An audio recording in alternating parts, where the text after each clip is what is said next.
AS kembali ke Timur Tengah. Kita melihat serangan menggunakan pesawat pengebom B-2 terhadap Houthi di Yaman, dan sekarang kita menyaksikan Warthog A-10 yang menakutkan menembaki milisi yang didukung Iran di Suriah. Perang Saudara Suriah telah menemui jalan buntu, tetapi kini AS tampaknya telah memihak. Apa artinya bagi semua pihak yang terlibat? Menurut Komando Pusat Amerika Serikat, serangan itu tidak lain adalah prosedur pertahanan diri rutin yang dilakukan untuk menghentikan ancaman musuh terhadap pangkalan koalisi pimpinan AS yang dikenal sebagai MSS Euphrates di Suriah.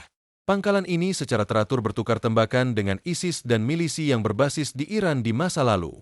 Namun, apakah Komando Pusat AS jujur, atau serangan ini hanya salah satu permainan kingmaker mereka?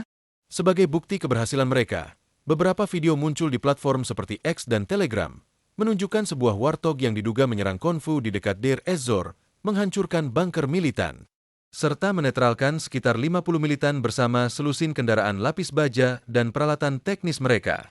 Masalahnya, ini bukan sekadar tentang siapa yang diserang AS, tetapi lebih kepada waktu serangan ini dan meningkatnya aktivitas militer AS di Suriah, yang membuat banyak orang percaya bahwa AS mungkin benar-benar melakukan serangan ini untuk mendukung milisi anti-Iran yang disebut HTS bulan lalu. Atau, jika Anda lebih suka, pada 28 November, Hayat Tahrir al-Syam, HTS, merebut Aleppo dan beberapa area strategis di sekitarnya dalam waktu 72 jam, sesuatu yang bahkan pasukan Assad dan sekutu pemberontaknya tidak dapat lakukan, bahkan dalam mimpi terliar mereka. Pada dasarnya, hal ini membuat para pemain utama di medan perang Suriah berebut untuk merespons. Namun, HTS adalah organisasi teroris yang telah dideklarasikan oleh berbagai faksi terkemuka di dunia. Jadi, mengapa AS tampaknya mendukung kelompok ini untuk menyelesaikan masalah serius ini?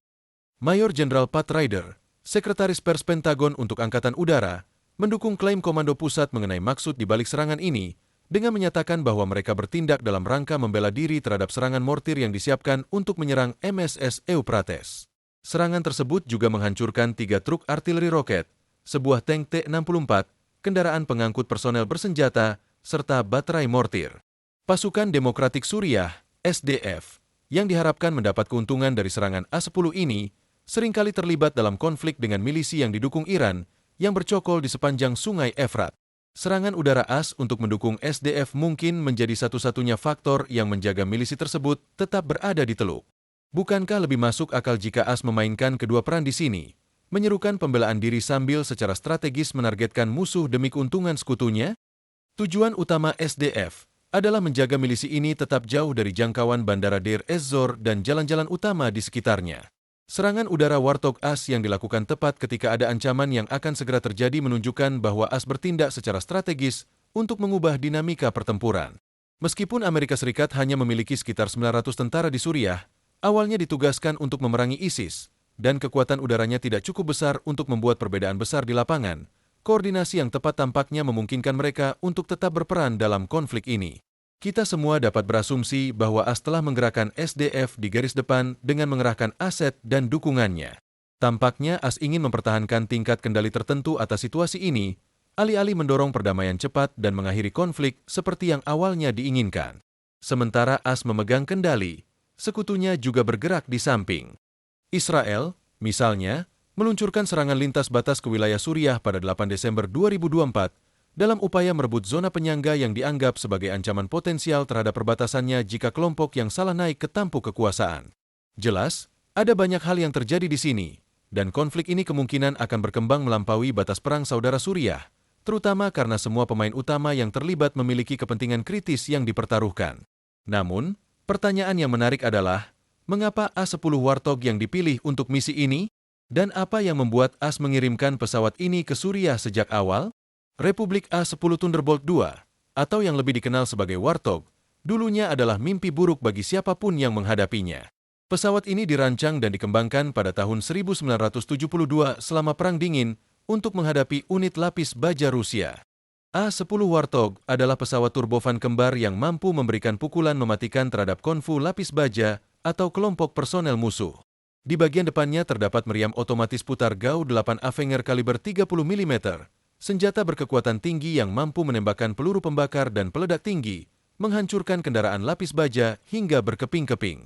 Fakta menarik lainnya tentang Warthog adalah bahwa pesawat ini berjenis kursi tunggal, yang berarti hanya satu pilot yang dibutuhkan untuk sepenuhnya memanfaatkan kemampuannya di medan perang. Di antara pesawat yang pernah dibangun oleh AS untuk misi dukungan udara dekat, CAS, A-10 Warthog memenuhi banyak kriteria yang dibutuhkan dalam konflik Suriah. Meskipun pesawat ini dijadwalkan untuk pensiun dan digantikan oleh Lockheed Martin F-35 Lightning II setelah hampir 52 tahun beroperasi, Warthog tetap menjadi ikon dalam pertempuran darat. Berbicara tentang sejarahnya, A-10 Warthog memiliki rekam jejak panjang dan cemerlang di berbagai konflik. Pesawat ini telah membuktikan efektivitasnya dalam angkatan udara AS dengan presisi tinggi dan daya tahannya yang luar biasa terhadap target dalam perang di Balkan, Afghanistan, Irak, dan melawan negara Islam, ISIS, di Timur Tengah. Warthog adalah pesawat subsonik, yang berarti tidak dirancang untuk terbang dengan kecepatan tinggi seperti jet tempur modern. Sebaliknya, pesawat ini dimaksudkan untuk terbang cukup lambat agar pilot dapat secara visual mengidentifikasi target dan menyerang dengan presisi setinggi mungkin. Kesimpulannya, penggunaan A-10 Warthog di Suriah mungkin memiliki pertimbangan militer yang strategis, mengingat kemampuannya yang unik dalam pertempuran darat. Keputusan untuk tetap menggunakan A-10 Warthog bisa dibilang salah satu langkah terbaik yang dibuat Angkatan Udara AS dalam seluruh konflik di Timur Tengah. Pesawat ini dapat menangani berbagai jenis artileri dan sistem pertahanan udara yang saat ini ada di Suriah, serta sangat cocok dengan medan geologis di wilayah tersebut. Kemampuan CAS, Close Air Support, Warthog menjadikannya pilihan yang jauh lebih efektif dibandingkan helikopter, yang merupakan target lebih mudah bagi RPG, senjata yang sangat umum digunakan oleh milisi di kawasan ini. Inilah alasan utama di balik penggunaan A-10 di medan perang Suriah. Namun, jika kita berbicara tentang papan catur geopolitik, bagaimana para pemain utama mengatur langkah mereka dan apa yang akan terjadi selanjutnya? Bagi Amerika Serikat, medan perang di Suriah adalah tentang melindungi kepentingan sekutu mereka, tetapi juga tentang memastikan bahwa kepentingan nasional mereka tetap terjaga. Seperti biasa, Paman Sam tidak pernah benar-benar altruistik dalam komitmennya. Selalu ada sesuatu yang dipertaruhkan bagi AS dalam setiap konflik, termasuk yang terjadi di Suriah. Dalam kasus ini, kepentingan AS mungkin berkaitan dengan pangkalan militer Iran dan Rusia yang tersebar di seluruh Suriah, yang terus berupaya mengembalikan rezim Bashar al-Assad ke posisi dominan. Serangan HTS, Hayat Tahrir al-Syam, dan penangkapan Aleppo berikutnya mengubah dinamika konflik secara drastis.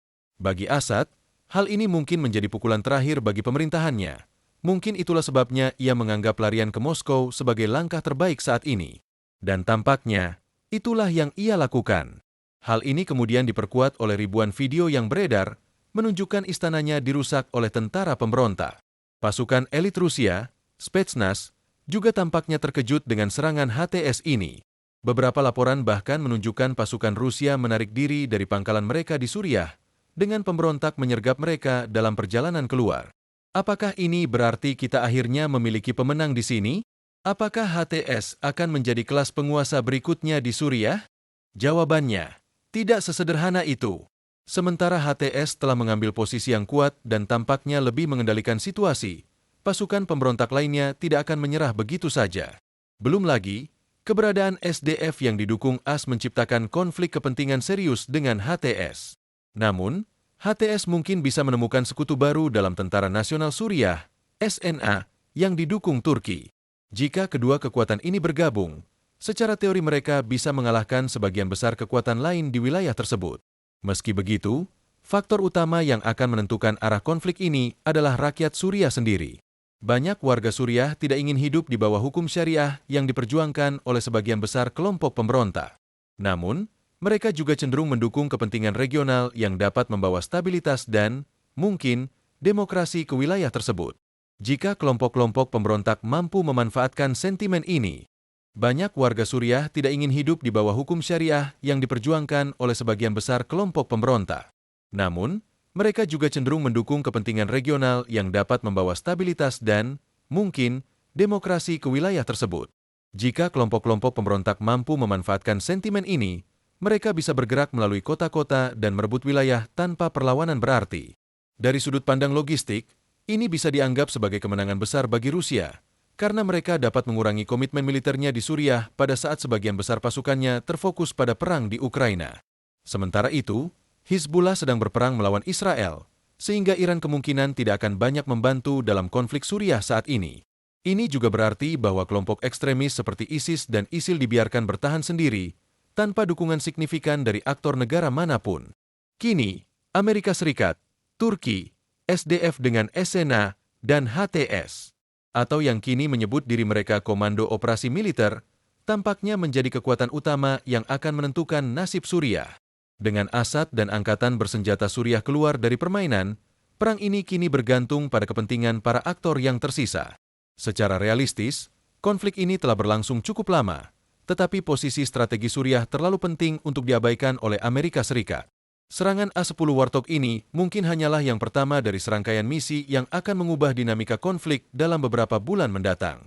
Namun, satu hal yang pasti, Paman Sam tidak akan pergi kemana-mana. Bahkan dengan dalih melindungi sekutunya, Amerika Serikat kemungkinan besar akan memperkuat posisinya lebih dari siapapun di medan perang Suriah. Rusia sudah keluar dari permainan, dan hanya masalah waktu sebelum Iran juga mundur. Jika itu terjadi, AS akan memiliki lebih banyak ruang gerak tanpa perlawanan dari kekuatan utama lainnya di kawasan ini. Dengan Israel tetap berada di belakang dan sisa pasukan Assad melemah, AS kini siap mengambil peran sebagai kingmaker di Suriah. Namun, ada satu masalah besar, HTS. Meskipun AS tidak pernah secara langsung berperang melawan HTS, kelompok ini berbeda dari musuh-musuh yang pernah dihadapi AS dan koalisi milisinya sebelumnya. HTS diperlengkapi dengan baik, terorganisir secara militer, tidak terpecah menjadi beberapa faksi yang saling bersaing, dan jumlahnya terus bertambah setiap hari. Ini menghadirkan tantangan baru bagi strategi AS di Suriah. Dalam jangka pendek, serangan udara AS kemungkinan akan bergerak ke arah Aleppo dan wilayah lain yang dikuasai HTS, sementara Turki berpotensi mengalihkan fokus pasukan SNA untuk membantu HTS. Operasi Dawn of Freedom pada 30 November menjadi momen penting, di mana pasukan SNA yang didukung Turki melancarkan serangan besar terhadap SDF, sekaligus membuka koridor yang menghubungkan Albab, wilayah di Suriah Utara yang berada di bawah kendali Turki. Sungguh menarik bagaimana konflik ini menemui jalan buntu selama hampir 5 tahun, tetapi hanya dalam satu serangan udara AS, dinamika pertempuran berubah secara dramatis. Faksi-faksi yang sebelumnya kuat tiba-tiba terdesak dan bahkan melarikan diri. Ini menunjukkan betapa besar pengaruh Paman Sam dalam membentuk keseimbangan kekuasaan di Suriah. Dengan satu gerakan, AS bisa mengubah keadaan untuk menguntungkan siapapun yang mereka pilih. Namun, pada akhirnya, kita hanya bisa berharap rakyat Suriah mendapatkan yang terbaik dari semua ini. Sampai jumpa untuk video berikutnya.